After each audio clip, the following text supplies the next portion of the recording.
في نادي بياخد قرض ما بيسددوش، فبيروح يقدم على طلب تاني بقرض تاني فبيتوافق عليه.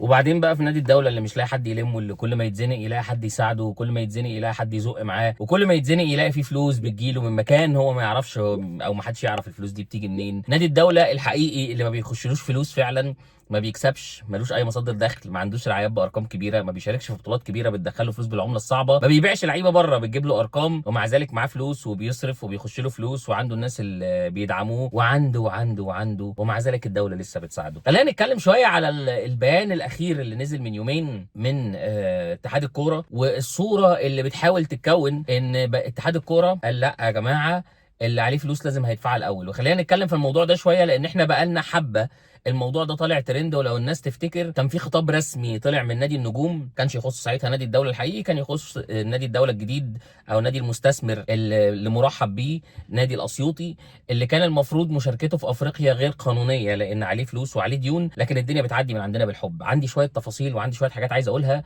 بس كالعاده في كلمتين مهمين بنبتدي بيهم، هنبتدي بيهم برضو الفيديو، ونقول تاني وتالت ورابع ما عندناش مشكله. يا جماعه لو سمحتوا ادعوا لاخواتكم في فلسطين، يا جماعه لو سمحتوا ادعموا اخواتكم في فلسطين وادعموا اللي بيدعم فلسطين. وهنا هضطر ان انا اروح لجانب تاني خالص، وهو الموضوع اللي طالع ترند بتاع مروان سري. موضوع مروان سري وسلمى مشهور، بافتراض ان محدش يعرفه او بافتراض ان في ناس ما تعرفش تفاصيل الموضوع باختصار. وانا طلعت كنت عملت ريل صغير جدا قلت ان انا مبسوط جدا بالخطوه دي، ان في شباب مصريين بالذات الكريدت كله هيروح اكتر لمروان سري، ان في حد مصري قدر ينقل لك تجربه الكارير مود من انه بيلعب فيفا وبيطلع نادي والكلام ده، ان ياخد نادي في انجلترا. تقول لي ده نادي درجه 5، ده نادي محدش يسمع عنه، ده نادي مش عارف ايه. احنا بنتكلم يا جماعه على نادي في انجلترا، بلد الكوره. الراجل راح وحاول يعمل تجربه جديده، الله اعلم الموضوع هيوصل لفين، والله اعلم على ما تشوف الفيديو هيكون الموضوع ده وصل لفين. بس الراجل ابتدى ياخد الموضوع في حته ثانيه، وقلت ان احنا هنستفاد كلنا من حاجه زي كده، ان احنا هنشوف جانب داخلي من جوه ادارات الانديه، حتى لو مش هنعرف كل حاجه، او حتى لو مروان نفسه مش هيكون متدخل في كل حاجه، او سلمى مشهور مش هتكون متدخله في كل حاجه، بس هنعرف شويه تفاصيل وهنعرف شويه حاجات. الموضوع كان بيبتدي كويس. طبعا النادي ما كانش حد يسمع عنه ولا حد يعرف عنه حاجه، بحكم انه في الدرجه الخامسه. طبعا بتكلم علينا احنا هنا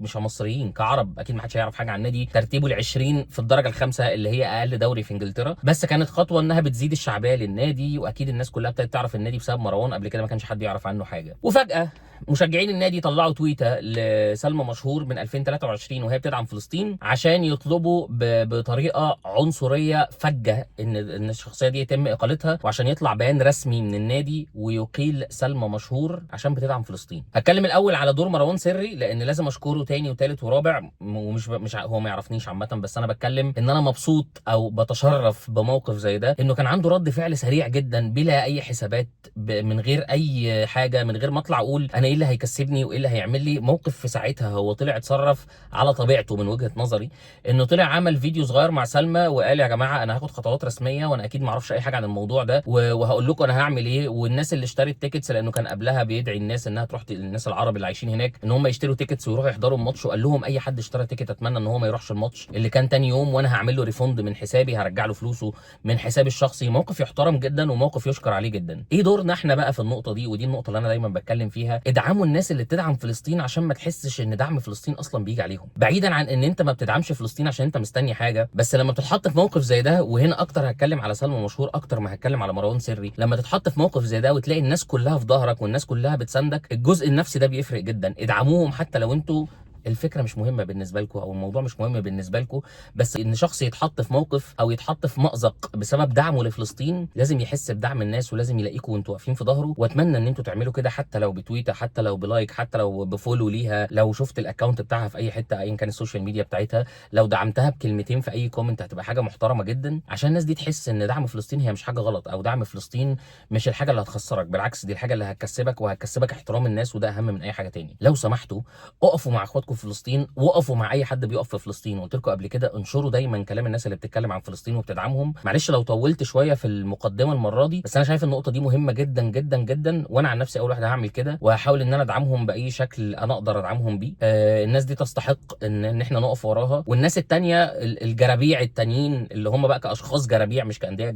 جرابيع كاشخاص، عشان هم اللي بيدعوا الحريه ومش عارف مين والكلام الفاضي، طالعين بيعنصروا على شباب هم اللي هيعرفوا عرفوهم على الناس لان هم جرابيع ما حدش يعرفهم، عشان بس بيلعبوا فلسطين مش لاي سبب. لا حد فيهم قال كلمه، ولا حد فيهم كان دخل عمل حاجه فيهم في النادي ولا ايا كان، لمجرد ان الشباب دي عندها قناعه انها بتدعم فلسطين. فالناس دي شايفه انها ما تستحقش انها تكون موجوده. والنادي الجربوع بتاعهم طلع فعلا اعلن رسميا اقاله سلمى اللي هي كانت واخده بوزيشن، انا مش فاكر ايه هو جوه النادي، كان حاجه ليها علاقه بالبي ار او بالعلاقات العامه او حاجه زي كده يعني. المهم ان تمت اقالتها، فادعموهم ودعموا اخواتكم في فلسطين. طبعا بقى اهم من كل ده اكيد انكم تدعموا اخواتكم نفسهم اللي في فلسطين وتتكلموا عليهم، وان شاء الله ان شاء الله هنعيش ونشوف اخواتنا منتصرين والخريطه كلها مكتوب فيها فلسطين. نخش في موضوع الفيديو. انا اسف ان المقدمه طويله شويتين، بس انا محتاج اخش في الموضوع بتاع سريعا الخطاب اللي انتشر من اتحاد الكوره، وخلينا نقرا الخطاب مع بعض يعني حتى عشان ما يبقاش مجرد كلام مرسل. الخطاب ببساطه يبان شكلا من بره ان اتحاد الكوره بياخد موقف ان مفيش انديه هيبقى عليها مديونيات،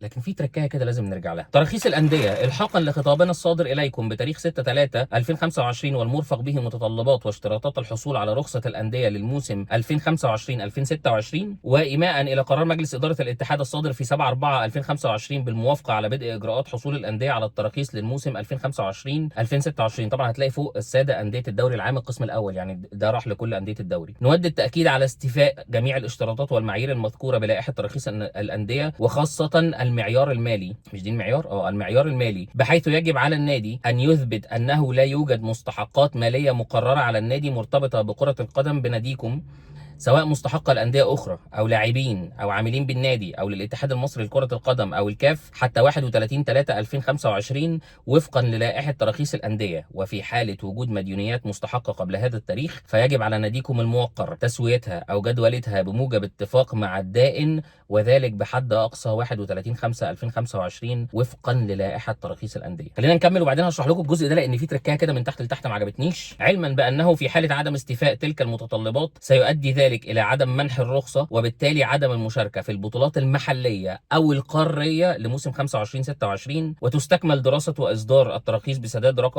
رسوم اعتقد او رسم يعني وقدره 10000 جنيه 10000 جنيه مصريا لا غير بخزينه الاتحاد او تحويل بنكي يرفق بالطلب من قبل كل نادي عند التقديم للحصول على رخصه الانديه هذا الموسم. وفي حاله استئناف قرار رفض الحصول على الرخصه من قبل ناديكم يسدد رسم قدره 5000 جنيه 5000 جنيه مصريا لا غير يسترد في حاله قبول الاستئناف موضوعا من قبل استئناف التراخيص. متمنين لانديتكم الموقره كل التوفيق والنجاح والبتنجان المصري للانديه المصريه وكل الكلام الفاضي ده. عارفين التركايه في الخطاب ده فين؟ ان المفروض اصلا ان دي اللائحه، على فكره اللائحه ده مش حاجه جديده او مش موضوع جديد السنه دي، بس هو كل سنه كان بيتطبخ ويتكوس لانديه الدوله اللي عليها مديونيات. المفروض ان انت في اول كل موسم عشان تشارك في البطولات المحليه وعشان تشارك في البطولات القاريه ما يكونش عليك ديون، ولا انت مديون للاتحاد المصري لكره القدم، ولا انت مديون للاعبين، ولا انت مديون لانديه ثانيه. بمعنى انا لو اشتريت لعيب من نادي واشتريته بالقسط ده مش دين، انا متفق مع النادي ان انا هشتري منه لعيب زي مثلا محمد عبد المنعم اتباع لنيس انت بايع محمد عبد المنعم بالقسط، اتفقت مع نادي نيس، انا مش فاكر الارقام بالظبط بس انا هقول ارقام فرضيه، على توتال 3 مليون دولار، وليكن هيدفع لك مليون دولار دلوقتي، مليون دولار بعد 6 شهور، مليون دولار كمان بعد 6 شهور كمان، يعني بعد سنه. دي ما اسمهاش ديون على نادي نيس، دي اسمها تقسيط او مبلغ متفق عليه. نفس الفكره لو انت بتشتري لعيب او بتدي لعيب فلوسه، سيبك من تعامل الانديه مع بعض، تعامل اللعيبه. يعني انت مثلا بتيجي تمضي عقد مع لعيب فبتقول له انت عقدك في السنه فرضا 10 مليون جنيه، هتاخد 25% مقدم عقد، في الفتره الفلانيه هتاخد 25%، في الفتره الاعلانيه هتاخد مثلا 25% كمان، كده باقي لك ربع العقد او اخر 25% هتاخدهم مثلا اخر الموسم.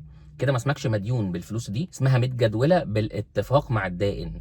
ولكن لو انت اتاخرت واللعيب اشتكاك زي ما عمل ابننا زيزو وراح رفع شكوى على نادي الزمالك عشان فلوسه المتاخره، فانت كده اسمك متاخر او مديون للعيب. لو انت متفق على نادي انك هتدفع قسط لعيب وما دفعتوش فانت اسمك مديون لنادي. لو انت عليك ديون لاتحاد الكوره فانت اسمك مديون لاتحاد الكوره. اما لو اتحاد الكوره شايفك نادي الدوله وبتجيله كل مره تقول له انا عليا مديونيه كذا عايز اقسطها، فيقول لك هنقسطها ازاي؟ هتقول له هنجدولها ازاي؟ هدفع مثلا كل 3 شهور مبلغ قد كذا، ويقول لك تمام، فانت كده ما بقتش مديون لان في اتفاق مع الدائن، اتفاق مع الشخص اللي ليه عندك فلوس، فالموضوع بيعدي. فكانت كل سنه بتطبخ وتتكوس، وده اللي هيحصل السنه دي، ان نادي الزمالك اللي بيجدول فلوس وما بيدفعهاش ما بيدفعهاش في ميعادها، ما بيجيش الفلوس بتاعته. زي ما كنت جايب لكم في فيديو لسه، في فيديو بتاع هلا بالخميس بتاع احمد مرتضى تقريبا، لما جيب فيديو هلا بالخميس، لما جبت لكم الحته بتاعت عمرو الجنايني لما بيقول ان الزمالك كان عليه فلوس والمفروض ما قيدش لعيبه، وانا ما ينفعش استثني الزمالك لان بقيه الانديه كلها دفعت،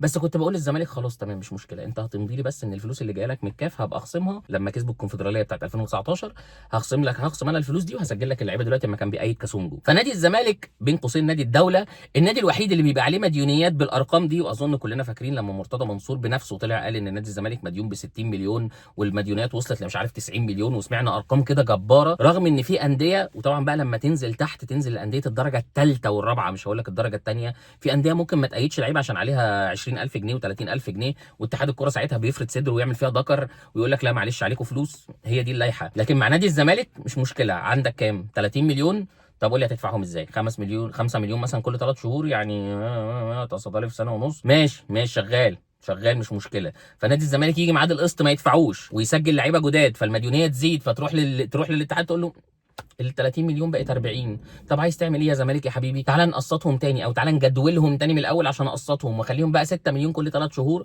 وبرضه ما تدفعش. فيا ريت يا جماعه تشوفوا مين نادي الدوله الحقيقي اللي الدوله بتقعد تسنده، واللي الدوله بتقعد تطبطب عليه، واللي الدوله بتشوف هو ايه طلباته. الدوله طبعا هنا متمثله في اتحاد الكوره، في وزير الشباب والرياضه اللي بيروح يقعد برضه مع لعيب عشان يجدد له، ويروح يعمل اجتماع عشان يوفق راسين في الحلال، يوفق يعني الاعضاء بتاع مجلس الاداره مع الرئيس السابق بتاع مجلس الاداره عشان يقعدوا يحلوا المشاكل مع بعض عشان الاجواء تهدى في قلب 100 عقبه. وهقول نفس الجمله اللي قلتها في الفتره اللي فاتت، نسخه معالي الوزير اشرف صبحي لما بقى بيتعامل مع النادي الاهلي، لان هو ما اعتقدش ان هو وزير الشباب والرياضه، هو ممكن يكون وزير الشباب والرياضه الزملكاويه، او وزير الشباب ونادي الزمالك ومن يعاونه. لكن اي حد ضد الزمالك او اي حد مش زملكاوي، النادي الاهلي عايز ايه؟ عايز قانون؟ لا ما عنديش والله، ما عنديش للاسف قانون، مش هعرضه عليك، او تيجي تطلب منه في بيان رسمي فما يردش عليك. ده نسخه معالي الوزير مع الاهلي، بس يعني مش قصتنا او مش موضوعنا. لو جيت بقى بصيت على نادي الزمالك، لان الموضوع ده الصراحه مش اول مره يحصل، هتلاقي ان نادي الزمالك اللي محدش عارف هو بيجيب فلوس منين، واللي محدش عارف هو ايه مصادر دخله، واللي محدش عارف هو ممكن يكون هيلم فلوس ازاي، بيتوافق له على قرض من معالي الوزير. وانا حبيت اجيب لكم الاخبار من مواقع زملكاويه. القصه الكامله لحصول الزمالك على قرض ب 200 مليون جنيه بعد موافقه وزاره الرياضه. انتعشت امال نادي الزمالك الكلام ده امتى؟ 13 اغسطس 23، في عز ما الزمالك كان بيتقال انه لسه داخل على انتخابات ومعوش فلوس ومش لاقي ياكل وعليه ديون والاداره السابقه والمش عارف مين والكلام ده. انتعشت امال نادي الزمالك في حل ازمته الماليه التي يعاني منها الفريق بعد صدور موافقه من اشرف صبحي وزير الشباب والرياضه على الحصول على قرض من احد البنوك مقابل 200 مليون جنيه ليبدا النادي خطواته من اجل حل كل الازمات التي تواجهه. عقب التقدم بالطلب، اكد مصدر مسؤول بوزاره الشباب والرياضه في تصريحات لموقع الوطن سبورت انه جرى دراسه الطلب والموافقه عليه من قبل الدكتور اشرف صبحي وزير الشباب والرياضه بان يتقدم الزمالك بطلب الحصول على قرض مقابل 200 مليون جنيه. الحقيقه ان انت لو رجعت ورا شويه كده هتلاقي ان الزمالك عنده قروض ملهاش اول من اخر ما بيدفعهاش. فانا نفسي اعرف، يعني يا ريت حد، طبعا اكيد مش معالي الوزير بنفسه عشان ما يتعبش نفسه يعني، بس لو ممكن حد من وزاره الشباب والرياضه يشرح لنا على اي اساس في نادي بياخد قرض ما بيسددوش فبيروح يقدم على طلب تاني بقرض تاني فبيتوافق عليه. لان انا على حد معلوماتي كمواطن طبيعي، لو رحت بنك وخدت قرض وما بقتش بسدده في مواعيده ورحت عشان اطلب قرض تاني، البنك بيقول لي الاي سكور بتاعك واقع، يعني انت ما بتسددش القرض بتاعك في مواعيده، فانت مش شخص موثوق بالنسبه للبنوك ان احنا نقدر نطلع لك قرض تاني، لانك لازم تقعد فتره تسدد كل حاجه عليك في مواعيدها وتظبط دنيتك وتظبط حساباتك. لكن النادي اللي بياخد قرض ما يدفعوش فياخد قرض تاني عشان يسدد القرض الاولاني، دي انا ما شفتهاش قبل كده بصراحه. اما بقى لو رحت للمواقع الزملكاويه اللي انا بقول لك عليها، هتلاقي مثلا موقع الزمالك اليوم بتاريخ 24/2/2025، تقارير الزمالك يطلب قرض جديد بمبلغ كبير، وتعليق بسيط من الزمالك اليوم. سيبك من تعليق الزمالك اليوم. تم نفي ان يكون القرض المطلوب له اي علاقه بفرع اكتوبر، وانما القرض بضمانات اخرى. كشفت تقارير صحفيه واعلاميه عن ان نادي الزمالك تقدم بطلب الى وزاره الشباب والرياضه للحصول على قرض في الفتره القادمه. القرض بمبلغ كبير جدا الحقيقه من وجهه نظرنا وفق التقارير الصحفيه، حيث ذكرت ان القرض بمبلغ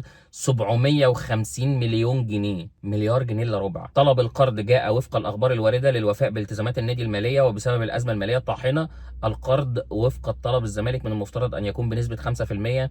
وتم التاكيد على ان المجلس الحالي يحتاج لدعم كونه يسدد ديون مجالس قديمه، وبقيه الخبر ملوش اي معنى.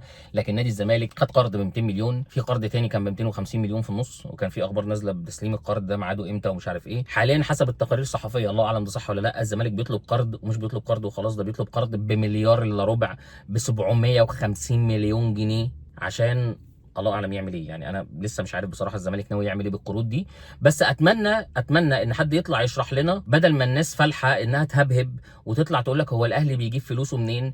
الاهلي الاربع سنين 5 سنين اللي فاتوا، 4 سنين كل سنه بيخش له 4 مليون دولار من الكاف، اللهم لا حسد يعني، بسبب انه بيفوز ببطوله دوري ابطال افريقيا. ده غير مشاركته في السوبر الافريقي بيتدخل فلوس، غير ان ال5 سنين بيلعب في كاس العالم للانديه، منهم 3 سنين بيكسب برونزيه. شوف كل سنه من دول بتدخل كام للنادي. النادي الاهلي اللي قادر انه يبيع لعيبه سواء في الخليج او في اوروبا بارقام بتدخل عمله صعبه. النادي الاهلي اللي كل اللي انا بقوله ده لسه ما اتكلمتش في الرعايات اللي بتجيله هنا، لانه نادي مستقر، لانه نادي ناجح، لانه نادي واقف على رجله.